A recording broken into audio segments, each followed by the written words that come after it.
not survive here. You are not a wolf, and this is a land of wolves now.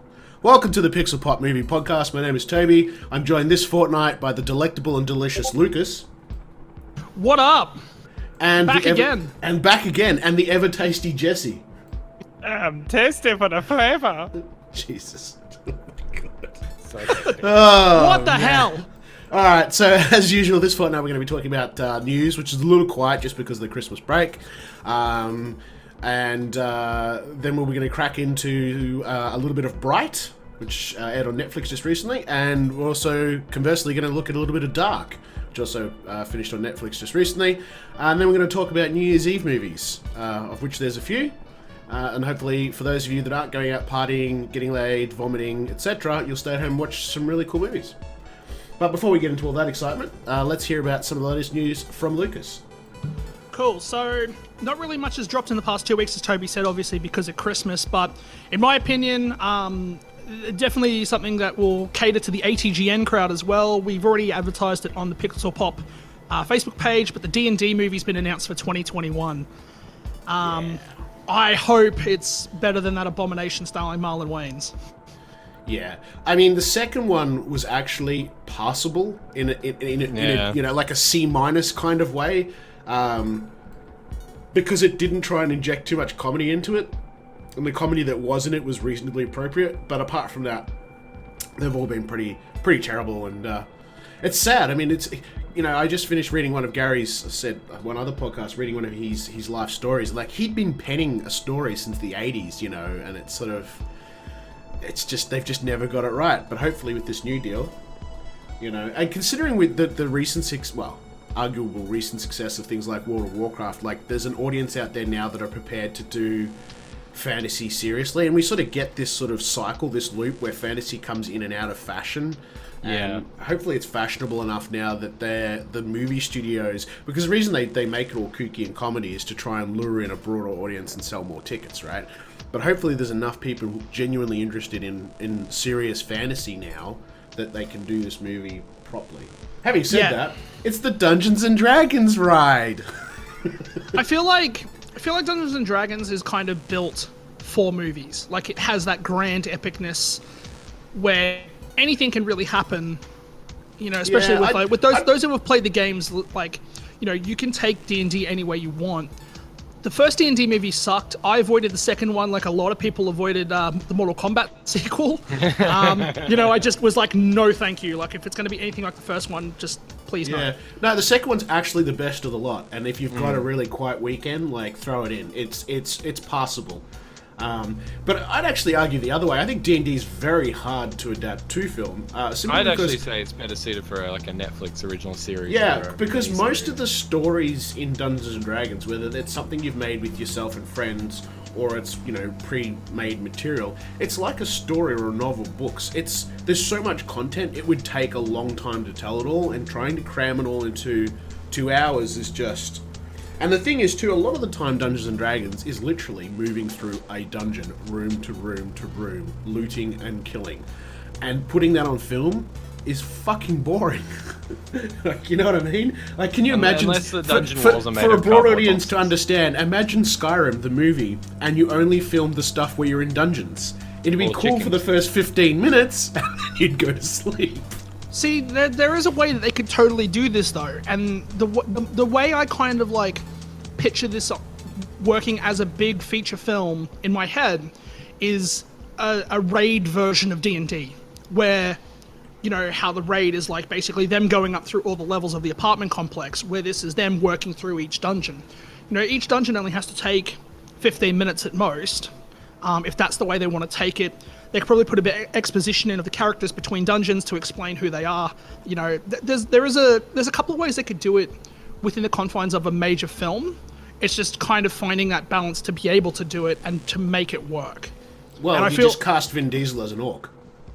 Oh, don't. No, Yeah, he Vin plays an Diesel's orc. already Vin super Diesel's one of the pissed. biggest Dungeons and Dragons players Yeah, of all time, and he the plays last an Witch orc. Hunter was literally based on one of his characters. Yeah. Yeah, but Vin Diesel is like, we just need to not put him in as many things anymore. What the D&D movie needs is The Rock. Fuck off. Yeah, and Samuel The Jackson, right? Yeah. Dwayne I've the had Rock it. Johnson as a cleric. I've had it with these motherfucking goblins in this motherfucking dungeon. Oh dear, instead of snakes on a plane, it's goblins in a dungeon, right? And Nicolas Cage as a paladin. No, we've already Please seen stop. that. We've already seen that movie. What was it called? The one where he's the wizard, Sorcerer's Apprentice. Oh man. Yeah. All And, right. and the season of the witch as well. This is getting terrible. Move along. Move along. Next. So in another piece of fantasy-related news, David Harbour has actually confirmed that he's finished filming Hellboy 2, which is fairly quick. Like he only filmed from what I know, 6 weeks, which seems fairly short. Yeah, that is very short. Yeah, so Maybe it's one of those films where, the first third of the film, the main character doesn't appear because it's all sort of exposition and backstory. Yeah. You know what? That'd be cool. Well, the other thing is too, it might start off with a young Hellboy and then the teen Hellboy and all the rest of it. So, you might not get that David Harbour appearing until, a third of the way into the movie or something. Well, they've kept it a massive secret that Ron Perlman's actually in on it, and they're doing a Hellboy multiverse, and the first half of the movie is his Hellboy.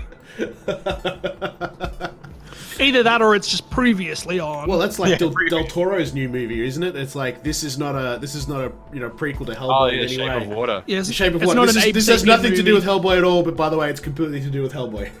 Yeah, by the way, here's all these obvious nods towards Abe. Yeah, exactly, because they don't have the legal rights to make an Abe prequels, but here's an Abe prequel. I still haven't Side seen note, that. I want to see that. that Is it- Shape is of it out Water yet? movie looks amazing. I'm not sure. Shape of Water comes out January 18th, I think it is. Right, okay. Yeah, that might be one to sort of sneak on down to the cinema when it's out in its sort of third or fourth week. Nice and quiet. Yeah. Yeah, it does look like a really cool movie. Like when I first saw the trailer for it, I was like, holy shit! Like, I kind of thought it was a Hellboy movie at first. I mean, But then I'm I was like- in for it already So, because so I were all love- of us. We all thought it was going to be an Abe prequel. Like, we all thought it was tied in. Yeah, like I'm the first one that'll say I'm not a very big Hellboy fan. I've put that out there a few times. It's okay. I think it's a little bit overhyped, but even watching it, I was like, holy shit! Like, is this an Abe movie? Because I would go to watch that because I think he was the best character in those He was movies. great. Yeah, he was fantastic. I mean, I can't remember his name, Mr. Fishbowl Head in the second one. He's not too bad. I have no idea. I can't remember. The German doctor guy that's like Yeah, in a yeah, deep sea yeah. diving suit. Yeah, he's the robotic one, you mean? Yeah. Yeah, he's all And cogs the, and the clockwork man. yeah.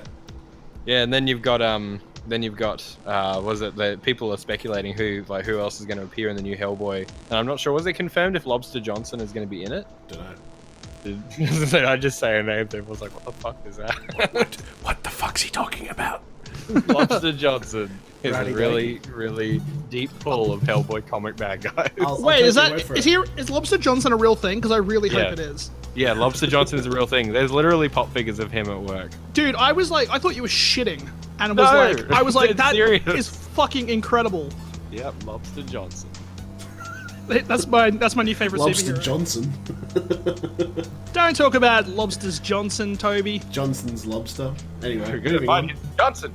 This has moved down to all new levels of low. If anything, it's a mid to us now. Yeah, we just keep pushing that bar Losing our lower. sponsorship. All What right, and then next, sponsorship? next up in the only real superhero news that we have this week that isn't massively spoiler related to Infinity War, because there's been a heap of that. Zachary Levi has headed to Toronto to start filming Shazam, so it's way deeper into production than we all thought. Ooh. So I can't wait. Oh, and your mate No- from Venom is not playing Thingy anymore. I'm off the track. Dude, how oddly specific that was.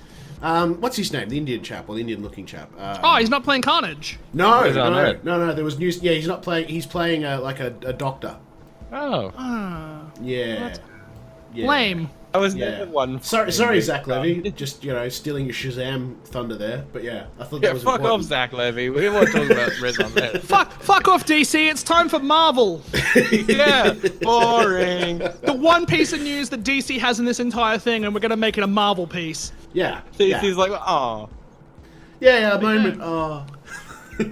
Because they care about the Pixel Pop Network movie podcast. Somewhere someone's listening. These fucking guys in Australia What a totally bunch of, undercutting our storyline.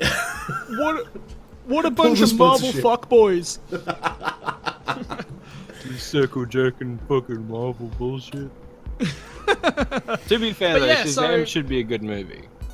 Well, like, Yeah, isn't So that far, the one the that only- basically Banana Boy ripped off? I thought it was Banana Man, but yeah. Or yeah, Banana no, Man, it was. Sorry, it Yeah. was. Yeah, Banana Man. That's a very deep cut for the Australian kids. Banana Man. Yeah, because he eats a Banana. banana and he gets huge and becomes Banana Man. Yeah. Dude, that's such a deep cut. I haven't seen that in so long. But yeah, like, I think they've only announced 2 members of the cast of the film so far, which is Zach Levy and the kid from It. The one that gets sick all the time, he's playing Billy Batson. Right. Oh, okay. Yeah, So no, basically, sorry, no, they he's looked not. for the weebiest weeb kid they could weeb, and they found him. No, he's not. He's not playing Billy Batson. Shit. He's in the movie though. There was 3 castings. I can't remember who the kid who's playing Billy Batson, and then the kid from It who gets sick all the time. He's playing another character who gets the same abilities later on. That'd be in the good comics. because like he was one of the best of the child actors in it. Yeah, I love that movie. Like, it's so good. The deleted scenes are amazing, by the way. Just not trying to segue too much, but the first deleted scene is fantastic. Oh, okay, cool. So the main cast is Asher Angel, who'll be playing Billy Batson. Jack Dylan Grazer, who's the kid from It. He's going to be playing Freddie Freeman. Okay. And then Zach Levy playing Shazam. And something I didn't know, that Mark Strong's been cast as one of the villains. Of course, he's a fucking villain. Well, that's surprising considering how awesome of a good guy he is in Kingsman. Exactly, and I mean, arguably, even in what's that shitty movie with Sacha Baron Cohen, Grimsby, he keeps popping up as like badass bald guys and everything lately. Right. But he was quite good as a villain in the first Sherlock. What, in the Robert Downey Jr. one? Yeah. Yeah, he was alright. And then moving on from that, it's been rumored that Alien Covenant's not getting a sequel. I don't think it was rumored. I think it was pretty much confirmed, wasn't it? At this stage, it's a rumor. Fox okay. hasn't confirmed anything though. Right, because Disney just goes, nope. Fake news. I Yeah. hope it's not fake news because Alien Covenant can. You know what wouldn't surprise me though? Right off. If you read between the lines, in that, I mean, Ridley Scott didn't want to do Covenant. He wanted to go back further with Prometheus. Like, he wanted to go back even earlier. And Fox kind of pushed him to go the other direction. And now that it's with Disney, it wouldn't surprise me at all if Scott just sort of, used his contacts, whatever it is, to pull out of doing a Covenant sequel. Because Covenant leads into Alien pretty well at this stage. Wouldn't surprise me if we don't get another Prometheus-style movie instead. I would like to see another Prometheus-style movie. Yeah, some people definitely did. A lot of people were done with this. But then I'd rather see Blomkamp's Alien 5, but that's also dead as well, confirmed would dead. Because they've started releasing all the work they had done for it.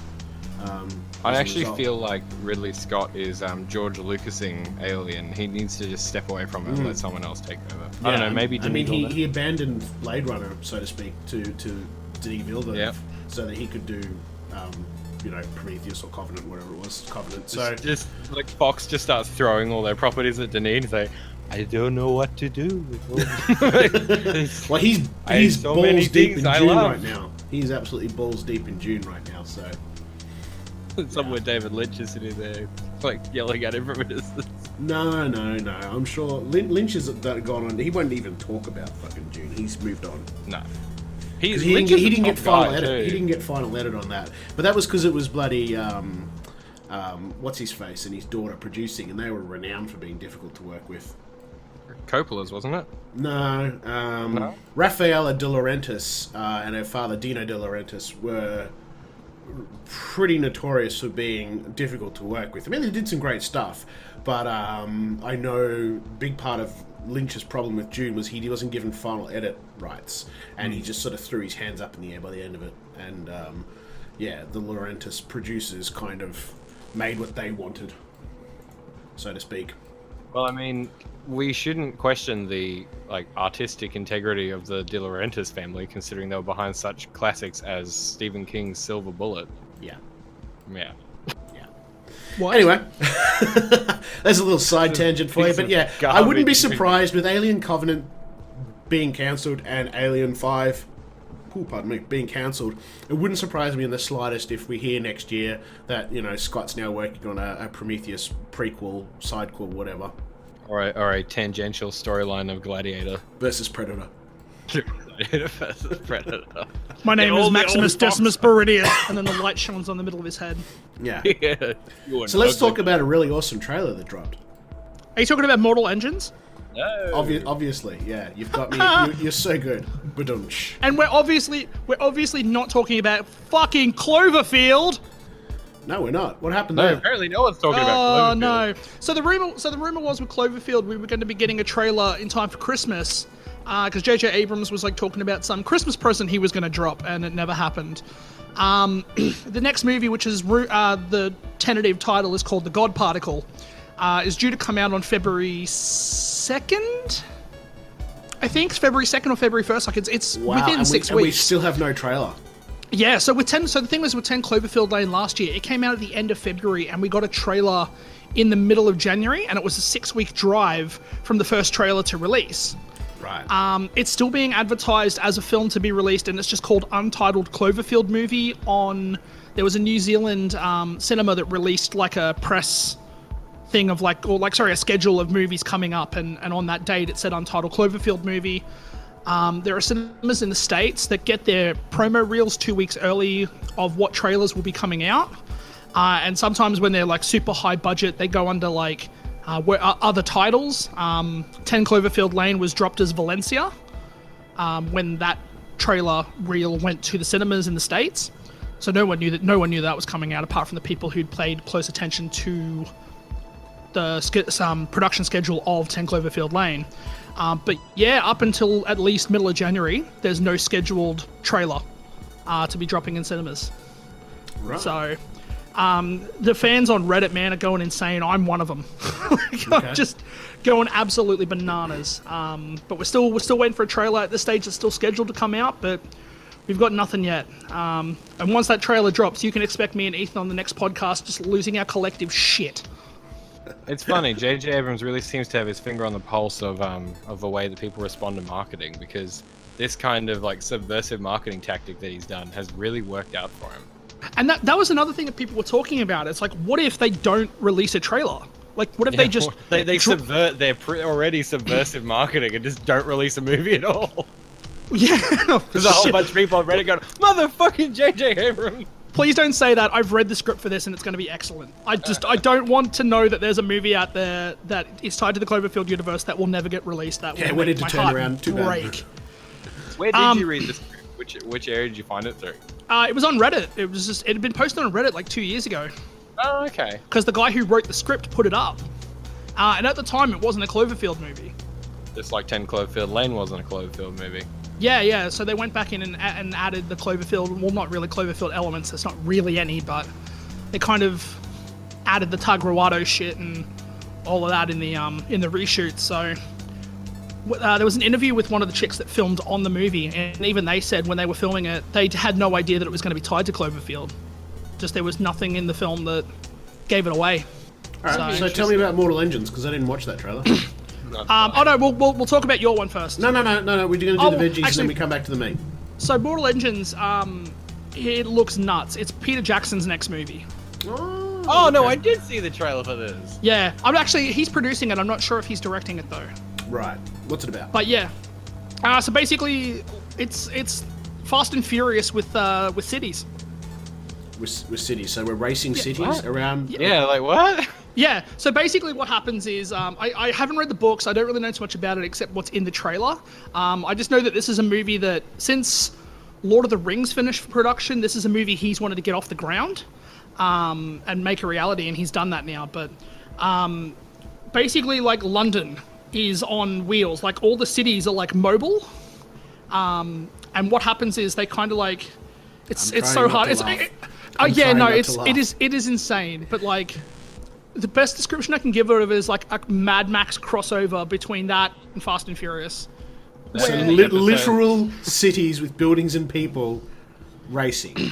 No, they're not racing. They're not racing. They're not racing. I was joking about the Fast and Furious reference, but they're kind of like they travel around, like they just travel around. They're like giant, they're not cars, but they're like massive cities on wheels. And Why? It's kind of like that episode of Doctor Who when in the future London got like planted on the back of a giant space whale, and it just sort of continues to move around the universe. That sounds a little unusual. Oh, really? Yeah. Intergalactic sea life. Yeah. Anyway, let's talk about something grounded in reality. No, so like, and basically like these smaller cities are trying to outrun the bigger cities. Okay. And then like the only main people I know that are in it is Robert Sheenan from Misfits. He's one of the leads in it, and I think Kayla Scalaro, is that how you say her name, from Skins? Oh yeah. I think, and what's that other movie? The Maze Runner movies. She's in that too. Right. So it's sounding a bit like a I'm bored, what's on Netflix kind of movie at this stage. It's kind of got like that Hunger Games hype for like young adult movies. Like if it looks like it's going to be the next Hunger Games franchise. There's only 3 books. Knowing Peter Jackson, he'll probably spread that into 6 movies. But nah, that was never him. That was New Line. That was a joke. Didn't want to do that. That was a joke. Well, it was shit. I don't love you anymore. We're all very defensive Peter Jackson fans, apparently. They touched my Lord of the Rings. Jesus, where did all the Peter Jackson love come from all of a sudden? No, it's more back Lord of the in Rings. 2001, roughly, I think. 1999, yeah. But yeah, Back like with, Dead Alive. Oh my god, Brain Dead. Yeah. Originally called Dead. Yeah. Meet the Feebles. Yeah, Meet the Feebles. That's a fucking gnarly movie. But yeah, I mean, this looks like it's going to be like that kind of weird. It just looks like it's going to be a weird movie, but it looks like it's going to be really good, and it's got It's got a major studio back in it too, which is crazy. I think Peter Jackson should go back to doing some of those films. I'd love to see him go back to doing some low-budget gore, schlock, comedy, horror stuff.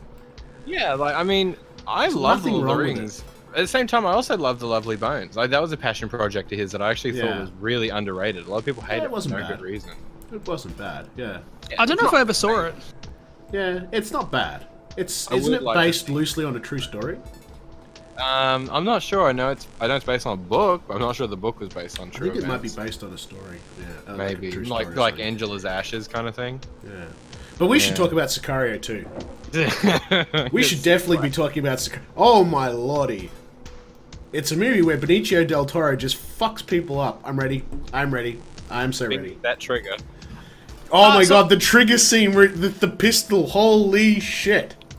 I was just going to say, like, before we jump into it as well, like, I've not actually seen the first one. It's on my watch list, though. Oh, dude. And I've heard this trailer is nuts, so that's why I haven't watched it yet. It's because I don't want to, like, get any possible spoilers for the first one. Because I've heard the first one so there's no real spoilers, but it's just, like, the thing is, the first movie is sort of like, you know, you see the leash slowly come off a little bit, and then Benicio going and doing his thing, and he's a man with a passion. Like the character is That's putting it lightly. Yeah, and this time, what's appealing about this one is you know there was still sort of a bit of a leash, whereas this time in the trailer they actually say like, you know, no rules, just go. And you know it's gonna be like a dog with rabies at a football stadium. Don't they literally say like, go start a war for us? Yeah, we want you to start a war. Who with? Everyone. Yeah, exactly. Hell yeah. That sounds it's awesome. Gonna be great. I feel like I'm a jaded old man. I'm a little skeptical because it's not directed by Denis Villeneuve. Yeah, different director. Same writer though. Yeah, same writer. Yeah, so hopefully director. it's still good. He's producing though, isn't he? I didn't look at that. But I know he's not directing. Yeah. Yeah, no, he's too busy doing other Hollywood well, stuff. He's doing June, so. It's going to be like a 12-year span of his lifetime doing June. Yeah, well, he needs to get it right. But yeah, very keen. I picked up Sicario 1 on Blu-ray the other week, which I've yet to sit down and watch again. But yeah, good film. It was sort of, I never even really knew about it until before I watched Blade Runner. I'm like, I want to sample more Denis Villeneuve and see what I'm getting in for. And Sicario for me stands out as some of his best. Wait, is that one of his movies? Yeah, yes. yeah. Mm-hmm. That was the first time he got really recognized for the Academy. Wow. Okay, I didn't actually know that. probably gonna go higher on my list to watch now. It's one of those movies that you'll watch it and you'll see a scene and you'll just like you sort of pause, turn to your partner and go, "Holy shit!" The night vision sequence is incredible. I genuinely felt scared when they crossed the border. Yeah, Like the way they build the tension up, because they really sink you in. Like you feel like that lead character, and you're sort of like, she's confused, she's scared, she doesn't know what's going on. She's everything's out of fucking control, and you're so involved in the story and relating to her, and that sort of the whole ride in and out. The whole time I'm sitting there going, "The fuck's going on? This is not good." Like I'm in that car with her. I'm in that car with her, and I'm shitting myself because this is not good. And Emily Blunt's a fantastic actress as well. She but did on top well. on top of all of that though, like I hope that they do a good job with the second one, because Benicio del Toro's character was a side character. He was kind of like the Boba Fett of Sicario. He spawned his own really interesting backstory now. Shows up, fucks shit up, and leaves. Gets hit in the back by Harrison Ford and fucking die. Falls off a ship. Yeah, no, it's. I'm really looking forward to watching the sequel. So, it looks like again, it's just the leash is off, and we're going to see some crazy shit. You need to go and watch Enemy if you haven't already. What's that? It's another Denis Villeneuve movie. That's the science I think fiction it's the one. best one he did. Really? It's not I bad. think so. It's not bad. It's really interesting, like the way its metaphors are used. That and Prisoners. I love Prisoners. Yeah, I didn't mind that, but I still think Sicario is the best. It just the writing was good, the acting was good, the directing was good. Like everything about that movie was just on point. It all came together, and thankfully, as Villeneuve goes on to do bigger things, more people are going to be aware of this film. Exactly. And they should be. They need to go see it. It's good. Well, it did get it of all his movies. It got recognized by the Academy first for a reason. So Yeah. Anyway, that's pretty much it for news and trailers this fortnight. Awesome. Yeah, that was short.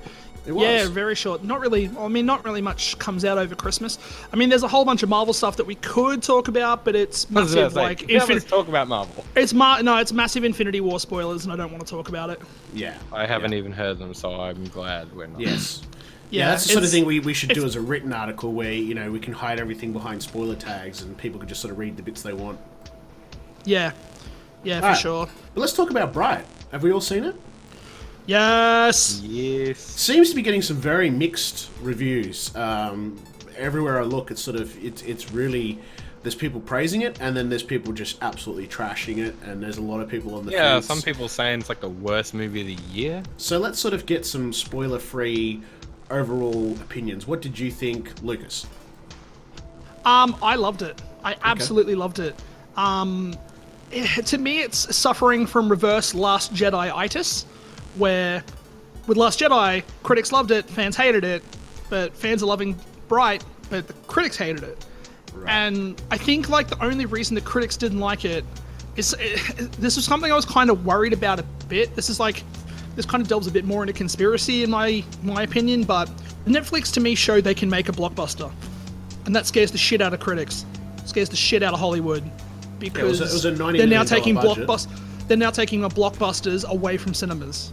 Did you say 90 million? Yeah, that was made on 90 million. $90 million. Yeah. We think like there wasn't any crazy special effects. Like there was only that one. Fucking insane. There's only one major scene that had crazy special effects, and that was the rebirthing chamber bit. Like that was the only thing that was really special effects heavy. Everything else was just prosthetics and makeup. I'm not going to get into what I think about Hollywood's spending, because I just think it's absolutely ridiculous. But considering, movies like Back to the Future were made on like a $18 million budget, I think, or I think it was even less than that. It was like 1.8 or 18, one of the two. And now we've got 90 million.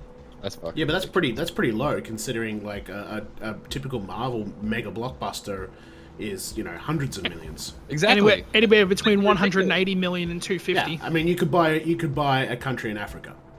Yeah, it's totally ridiculous. That kind of money is stupid. It's stupid. Yes, Yeah. it is.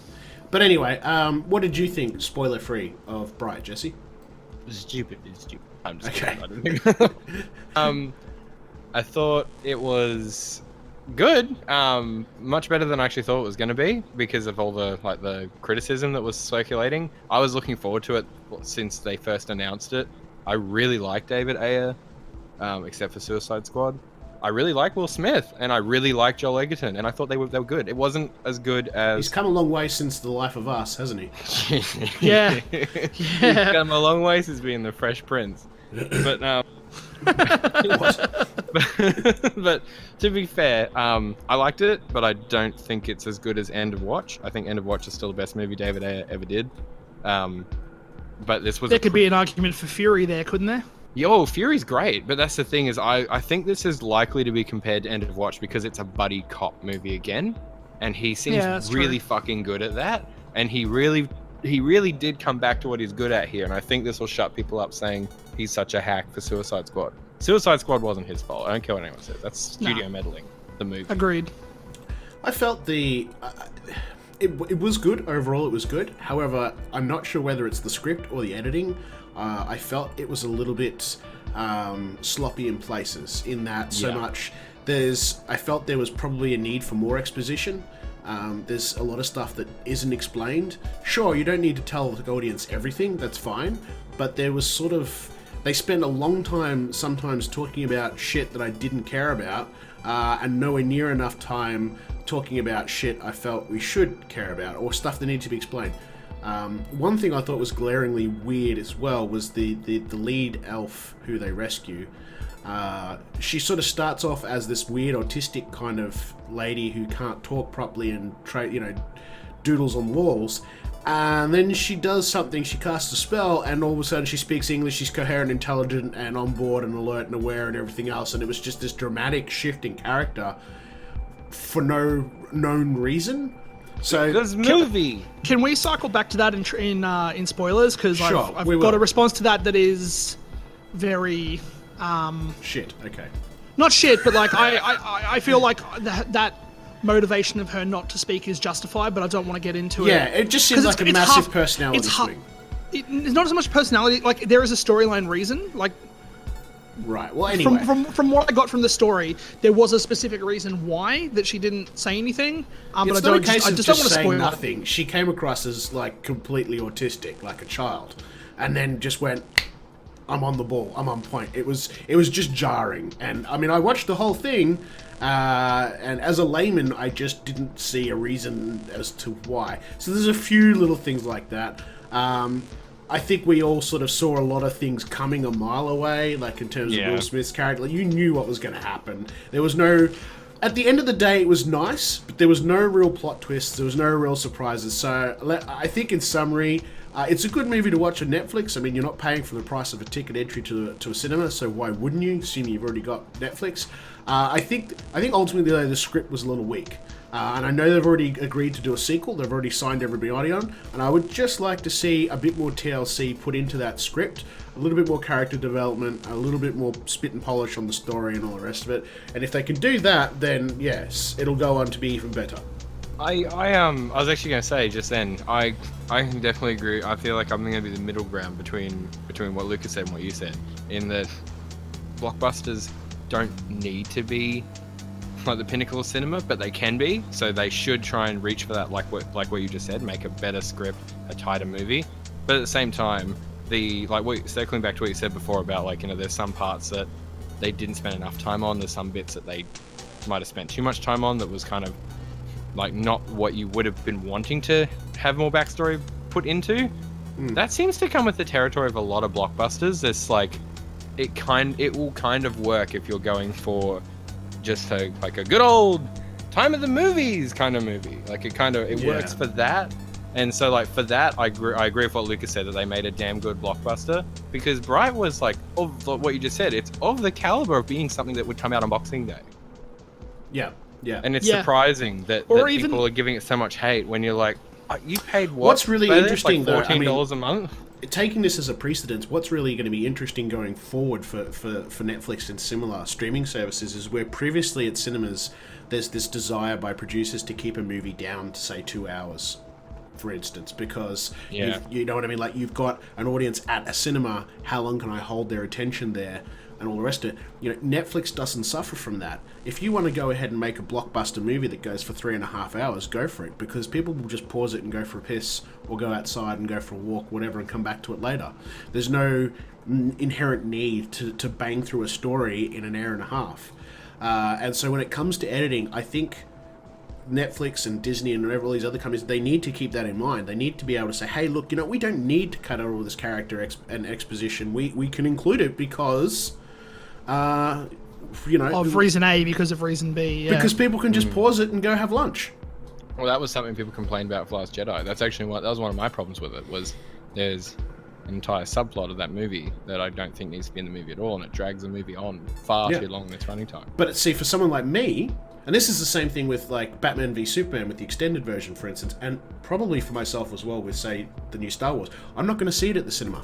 My first experience will be at home on Netflix on my own couch. So yeah, if it gets too long, it doesn't get so long-winded, and if I've had enough of it, I can just pause it. I can stop it and come back to it later. That is a really good point with Batman vs Superman as well, because the extended cut is much better than it was my first viewing. I never saw that at the cinema. So to me, I think it's a great film because I was able to watch it at home relaxed and get involved with the characters. And I'm pretty sure I did pause it at one point and go off and do something else and come back. Like, you know what I mean? Like, down to what you said before about like trying to cut time in, like producers going like, no, we need to cut the movie short.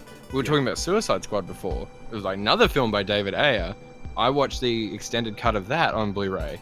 It's like probably 15 minutes, maybe half an hour longer. That everything that was cut from that movie could have been in the theatrical cut. It would have not felt any longer.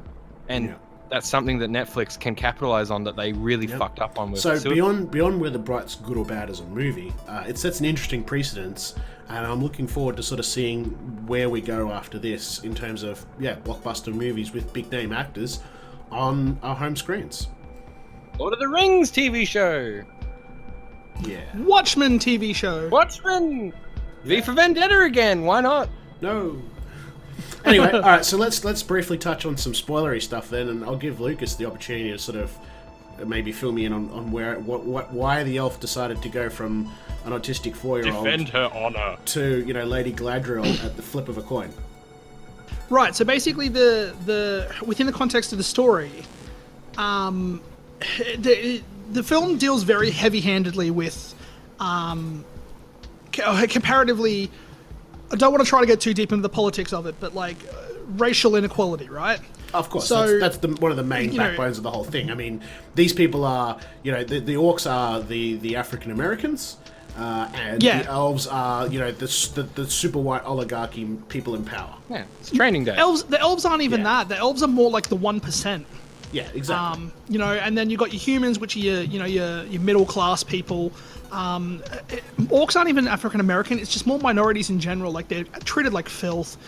What's interesting, and on top of that as well, you also have all these other different races that so far haven't really factored into it. But that's my point. This stage, why are the orcs treated like shit if they're just because they're a minority? I mean, there's obviously a lot more to it. They chose the wrong side, and they're obviously violent. That's more to the point. They don't fit into society. Because you've got centaurs, for instance, who obviously look like a much smaller minority, and yet they're integrated into the police force, and we never see them have any problem at all.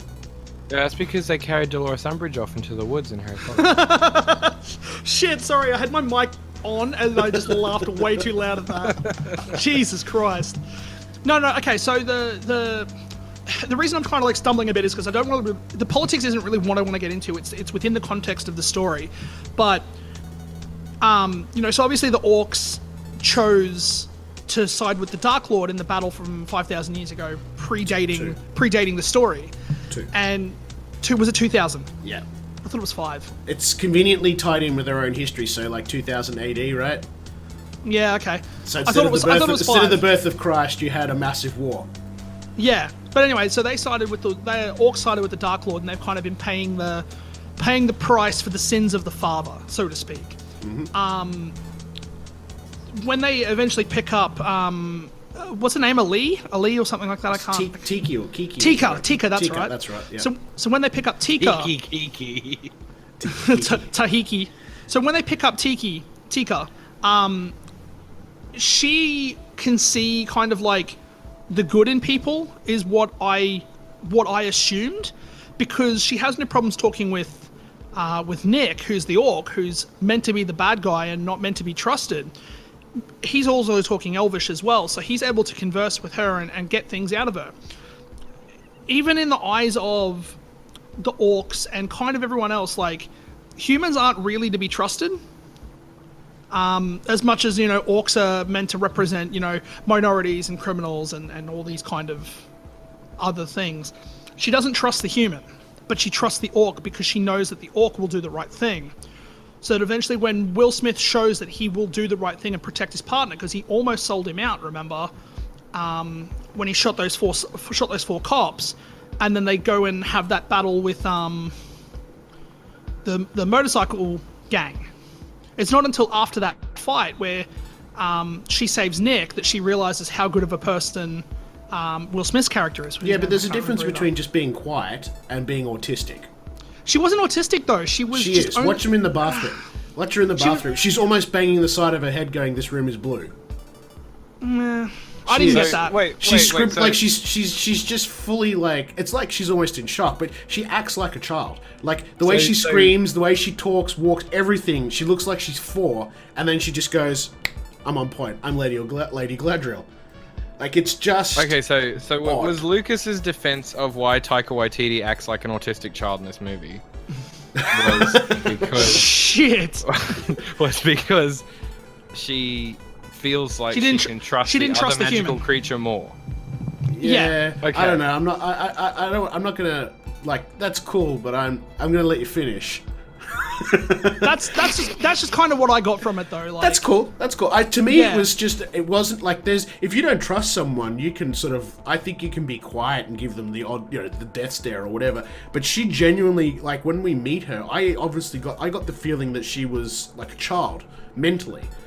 And everything about her behavior, the way she giggled and laughed and screamed and jumped over things, like it was a child.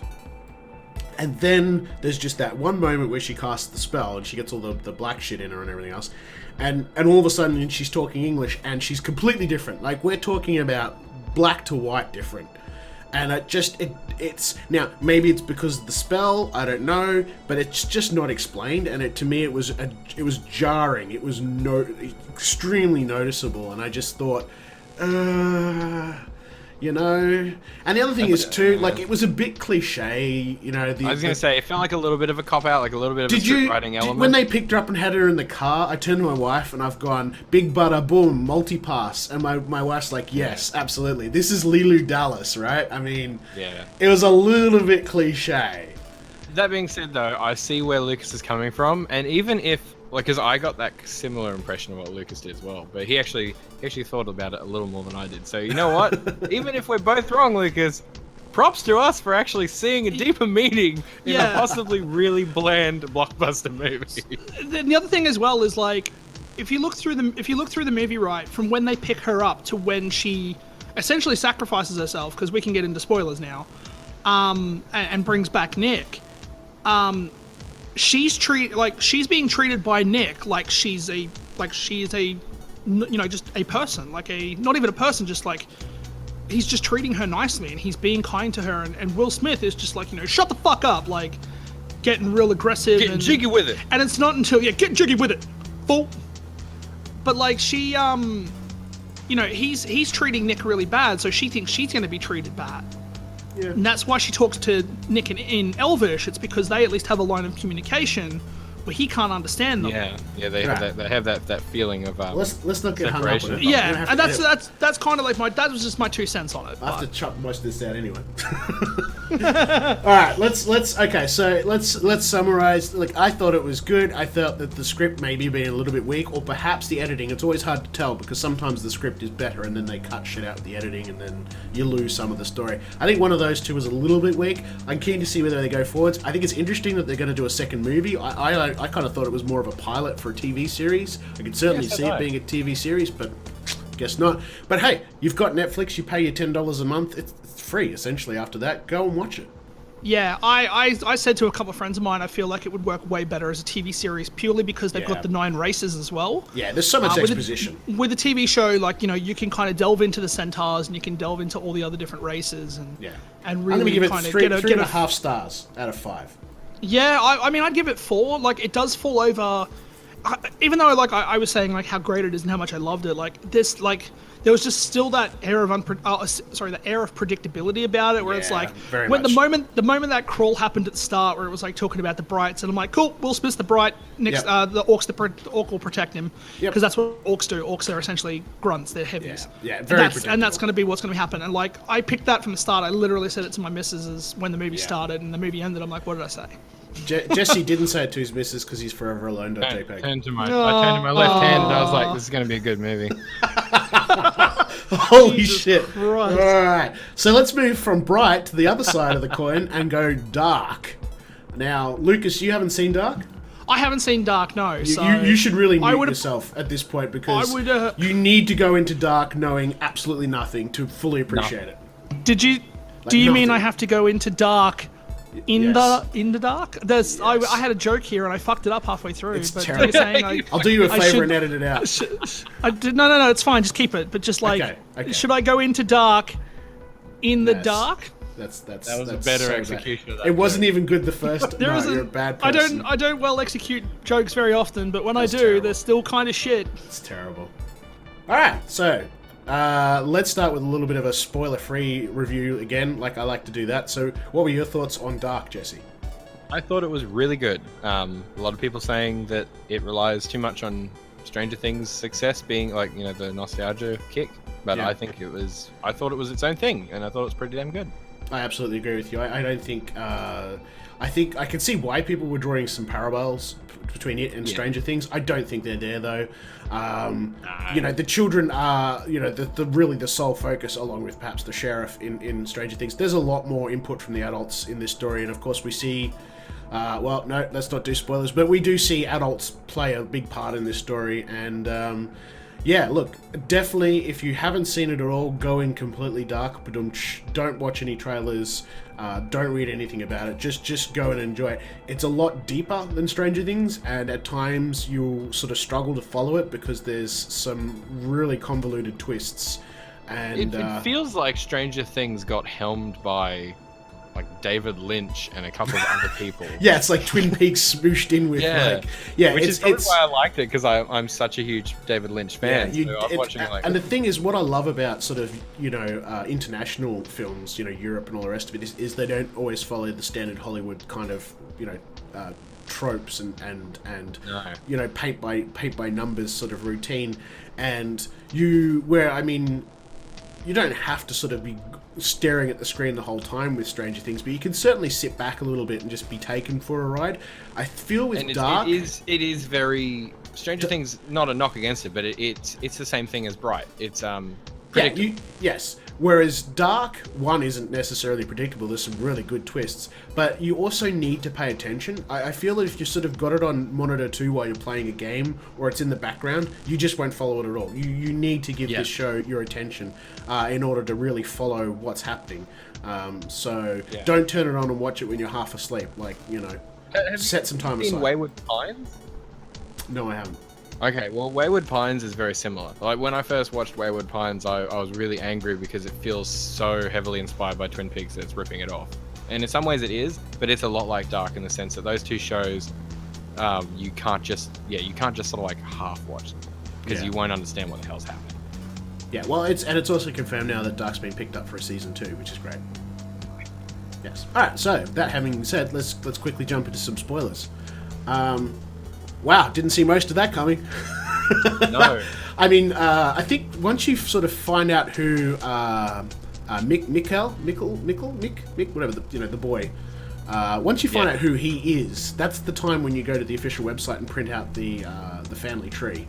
There's actually there's a detailed family tree that sort of shows who everybody is and what they're... 20 pages of errata.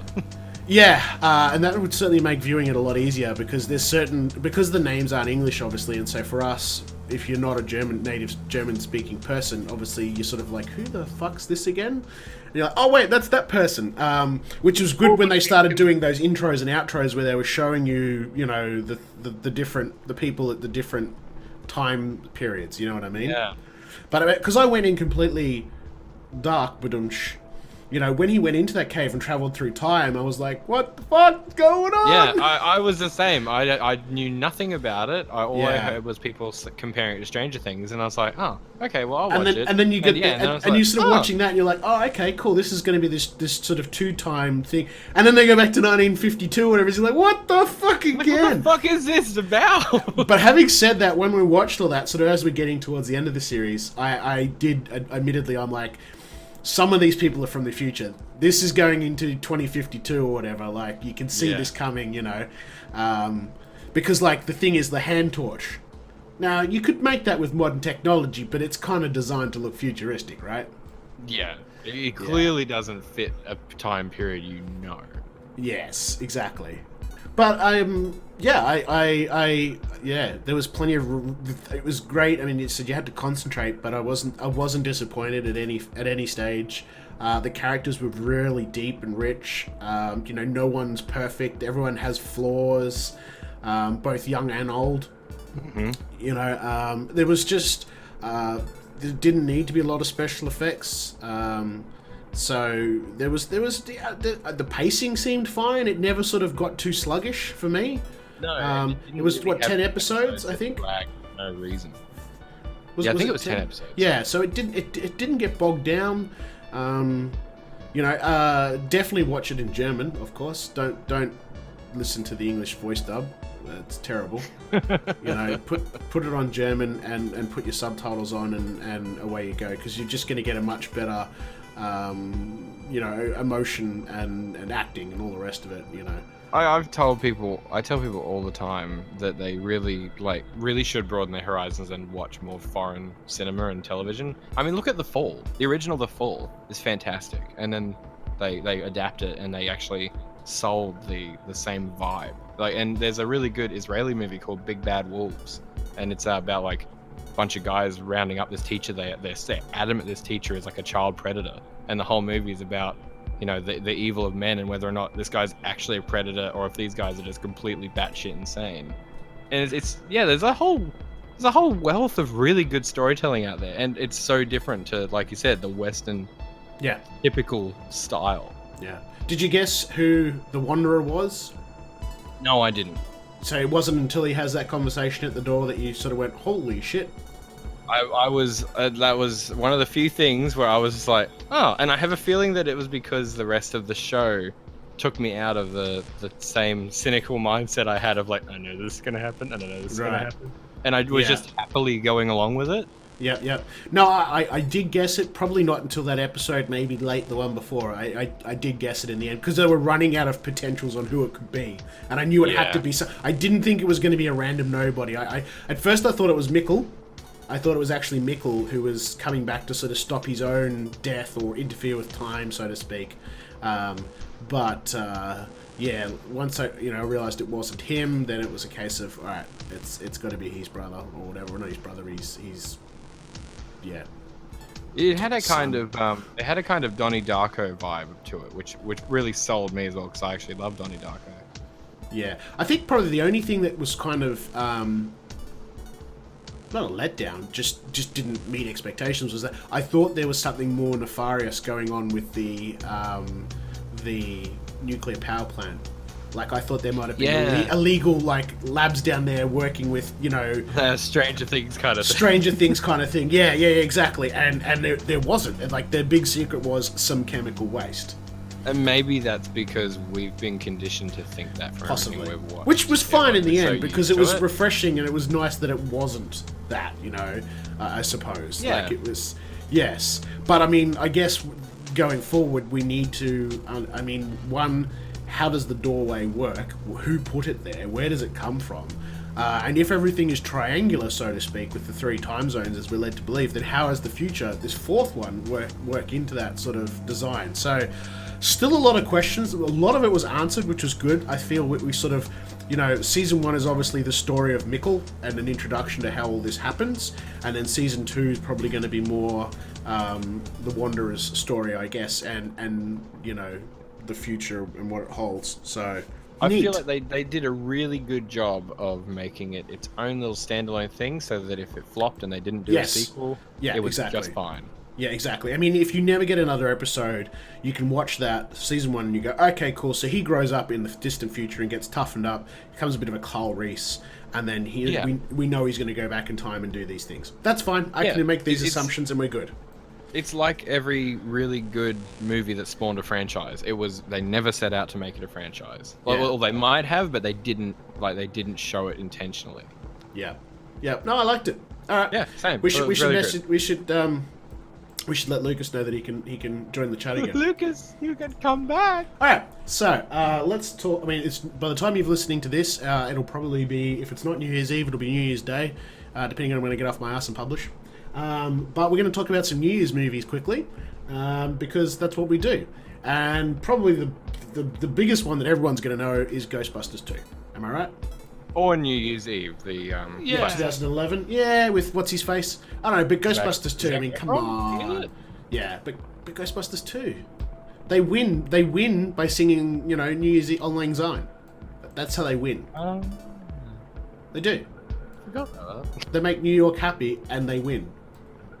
Because old Lang Syne is what makes New York happy. Yeah, because the Statue of Liberty walks to the street and everyone cheers rather than losing their shit and fleeing in terror. Exactly, because that's what would happen. Well, it's the power of alcohol and drugs. They just pumped opiates to the masses. Yes.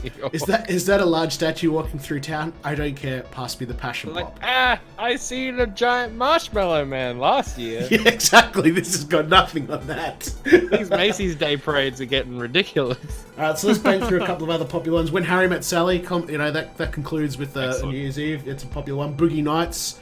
Another big one, Money Train, bit of old Wesley Snipes action. Money Train. Because that's the best time to rob places. Good old Woody Harrelson in early 90s clothing. 200 Cigarettes, I haven't seen that, but that's apparently a big New Year's Eve one. Bridget Jones' Diary, beginnings and ends on New Year's. Sex and the City, the movie, which is Lucas's favourite movie of all time. Yep. The Poseidon Adventure. I'm such a Samantha when it comes to those movies. I only know that because it was a quote in something I saw. I had to dig around for it. I own the DVD, but I couldn't find it on any of the lists originally. Strange Days, which is one I've really liked, which is very much a hard R movie. But that's also a New Year's Eve film as well. And if you haven't watched it, put it on your list. It's a good one. What's Strange Days? I don't know that one. It's I'm trying to think of the actor's name, but it's basically it's set in the near future. And they have this technology. It's kind of like the Matrix style thing, but it's kind of VR. Yeah. And you can have these experiences. These sort of you clip into this thing, and you're that person for an experience. And while it's typically used for good, like I don't know, teaching and learning and martial arts, it's also used for sort of more underground and illegal things like drug use, porn, etc. So you can be a teenage girl having a shower, for instance.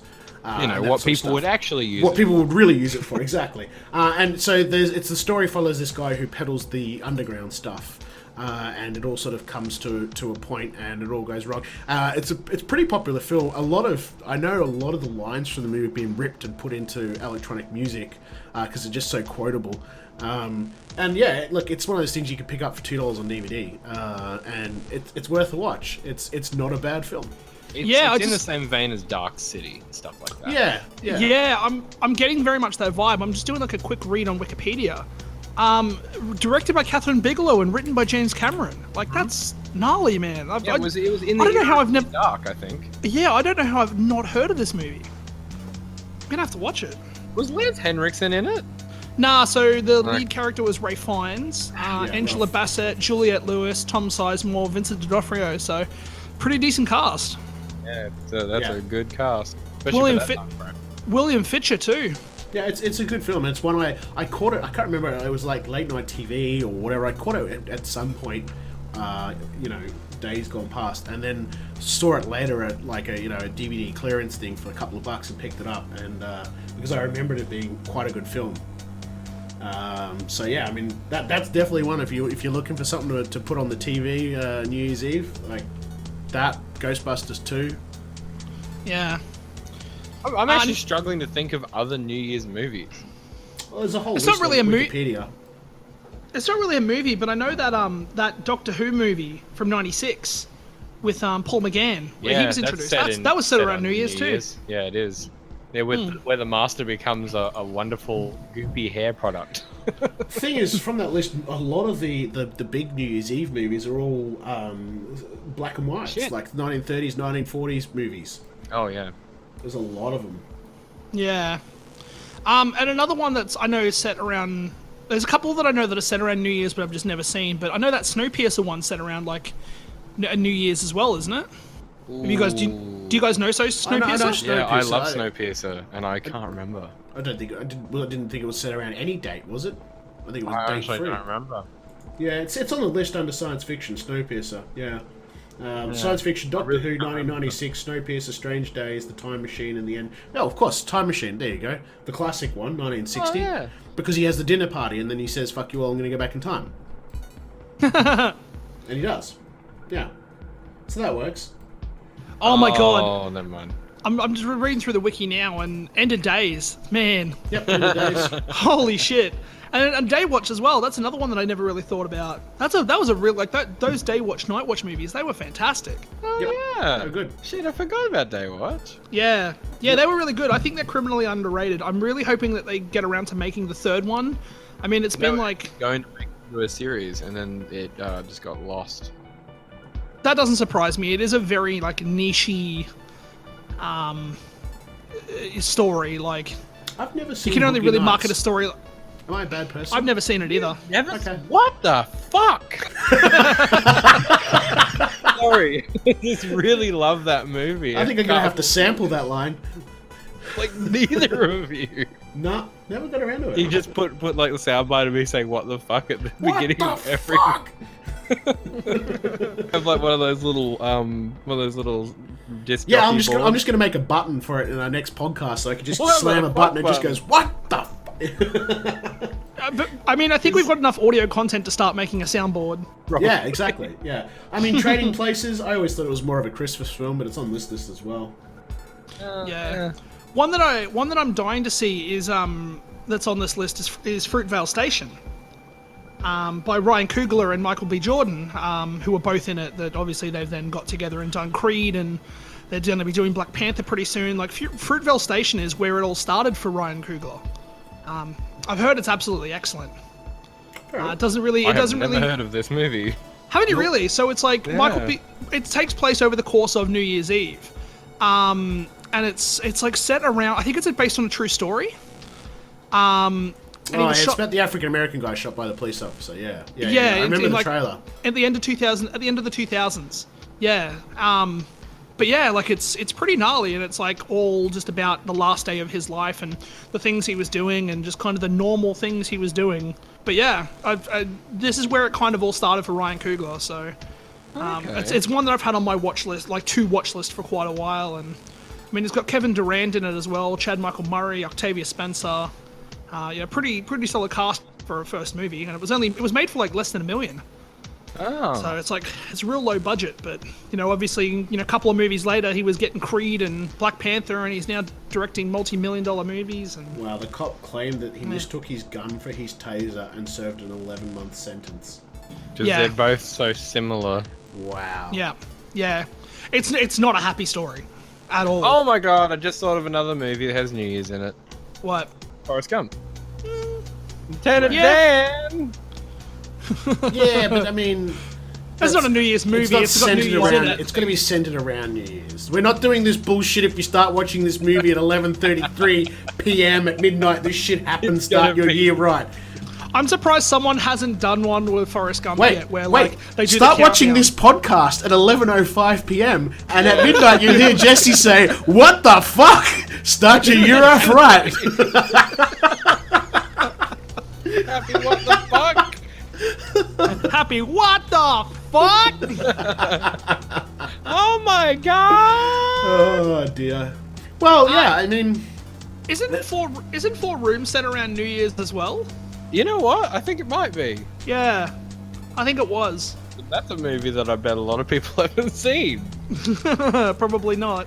It's so funny though, because like, didn't Tarantino did a bit for that, didn't he? Yeah. He did. I can't remember who else. I know Tarantino was tied to it.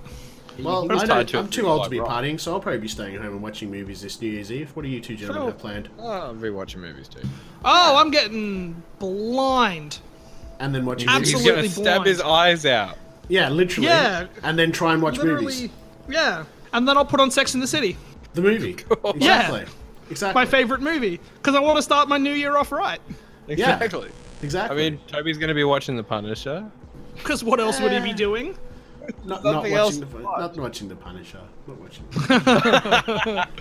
I got a bunch of movies for Christmas, of course.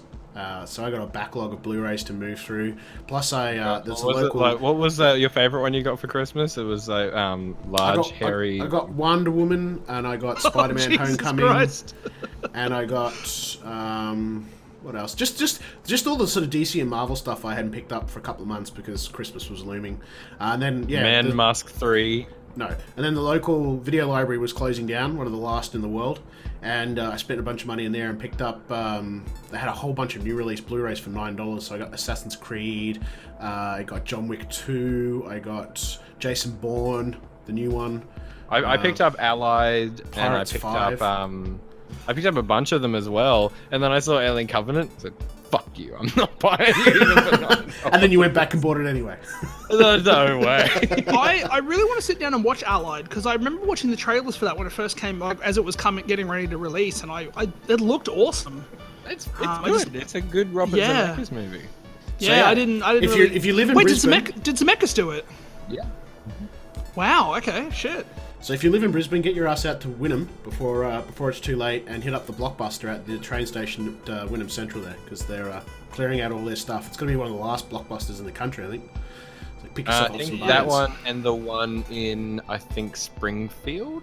I think Yeah. it might be the last. Not many left. Not many left. And they were doing everything else in the place was $4.50 for a Blu-ray and $2.50 for a DVD. So I imagine there's probably not a lot left by now. But yeah, go and That's pick hectic. go pick the meat off the bone. I picked up my third copy of Mr. Mom. That's a good movie. A fantastic movie. It is a good movie. You were saying that in a way of being like let's pick this dog shit movie up for $3. No way. I love Mr. Mum. I was all on board with Bob Newby saying he loves Mr. Mum in Stranger Things. I was like, that's fucking me. It's a good movie. Rest in peace, Bob Newby. Superhero. All right, guys. Well, I think that's pretty much everything for this episode of the podcast. So, Of the podcast. Podcast? Yeah, I mean, that's what it's called now. It's Popcast is my new catchphrase now. Everything's What a the Popcast. What? Well, because the thing is, it's like, I want to make the movie podcast. You can't. There's already copyrighted and there's 40 trillion of them. Then I have the movie Popcast. Oh my god, it's original and unique. So everything's Trademark. Popcast now, because it Okay. ties in with Pop. Alright. Wait. Fuck you all. We'll get sure on does. board with that one. Yeah, well, now you're all fired. Oh, they were rehired. Yay, a zero podcast. Damn, I'm not involved. All right. I didn't even get to talk about my Blu-rays that I picked up. Oh, go on then. We can Oh. edit it out later. So yay! But no, so I picked up because I'm a massive fan and I bitched about it earlier. I didn't have the Cloverfield movies on Blu-ray, so I finally got to pick those up while they were going cheap. Love Actually, we picked that up for Christmas to watch it because it's the best second best Christmas movie after Die Hard. And yes, Die Hard is a Christmas movie. Go fuck yourself if you think otherwise. And I'm talking Ethan hasn't specifically to watched it John. yet. If Ethan John's hasn't listening right now, watched he it. can eat my fucking dick. Ethan can has- suck a dick because he hasn't watched Die Hard yet. and he won't watch What? it. He won't watch it. He Why not? refuses He's an to. asshole. Because he's I'm an gonna asshole. I'm gonna have a good talking to that boy. Oh, yeah. Give him a good spanking. And then what we picked up, we also picked up the director's cut of Straight Outta Compton, because Brandy hasn't seen that yet, and I'm telling her she has to watch that movie. And Ghost in the Shell, because I haven't picked it up. I haven't actually seen it yet, so it looked fine to me. It's a good would-be Blade Runner. Okay, so if I like Ghost in the Shell, because I still haven't watched Blade Runner, and don't hurt me, No. because like fine. we know how I just went off at Ethan for not watching Die Hard, but I've not seen Blade Runner, which I'm is just a laughing. You've seen the original. Fine. You're just waiting for 2049. No, we kind of fell asleep watching that, Toby. The original. Yeah. Did you fall asleep or did you just have sex? No, we fell asleep. All right. Well, you Brandy, should... Brandy fell asleep on my penis. Yeah, that's fine. That's Oh, acceptable okay. then. Yeah, that's No, fine. no, but like we watched it at like 9, 10 o'clock at night after like a big Yeah. day. So It's worth a watch. Yeah, so we've got Blade Runner. We've still got it to watch, so we're gonna watch that, and then 2049 when it comes out. But yeah, I'm getting pumped though. Like 2049 sounds like it's gonna be really Great. good. Really good. It's a good movie. Yeah, It, Cool it's, beans. it's arguably better for general audiences than the first Blade Runner. yeah. I could imagine it being that way. Just because the first Blade Runner, as much as I love it, is it's a flawed masterpiece. Like, there's a lot of things wrong with it for general public to be like, wow, what a movie. And doesn't that come from like multiple cuts of the film? Yeah, it comes from like just a lot of problems with Blade Runner. Producers interfering really. Yeah, and then Ridley Scott over the years like trying to tweak it just right. Like, there was a really good quote I heard once about Blade Runner where they're like, if Blade Runner was such a masterpiece, why does Ridley Scott want to keep changing it? And that's a really good point. Because it is a he's George fantastic Lucas. movie for people who love it. But that's right, it's because Ridley Scott's an elderly fucking nutbag and he's a dickhead. Yeah, but we also like no one really calls Star Wars a masterpiece. Like I wouldn't call it a masterpiece. It's a good movie, but I wouldn't call it a masterpiece. Like, yeah. I love Star Wars. The grow it's great, but no. I mean, it's not. yeah, it's definitely not a masterpiece. One of my favorite franchises of all time, but it's not a masterpiece. Stop talking now. No, you're not my real dad. You can't tell me what to do. I am, and you will. Sorry, Anyway. Dad. Sorry, Right. sorry, Mr. Grandpa. So the takeaway from this podcast is Bright. Bright is good. Go Good. watch it. I'm going to assume Dark is very good. Go Dark watch is it. good. Go watch It's it. good, go watch it. But don't Fuck- read. fuck Don't re- read or listen to shit before you go watch it. Go in knowing nothing. Fuck Ridley Scott. Thank you, Alien Covenant's not getting a sequel is also what I got from this. Yes. And there's at least 2 or 3 movies that you should have on your watch list for New Year's Eve. Sicario being one of them. I mean, he's not wrong. Anyway, thank you very much for Perfect New listening. Year's Eve If you've movie. got some New Year's Eve movies that we didn't list that you think we should be watching, let us know. If you disagree with everything we said, that's cool, let us know. If you've got a topic of conversation you'd like for us to yak about, let us know. Thank you very much for all our Patreon supporters that make all this happen, and we will catch you next fortnight. Dun dun dun dun dun dun dun dun dun dun dun dun dun dun.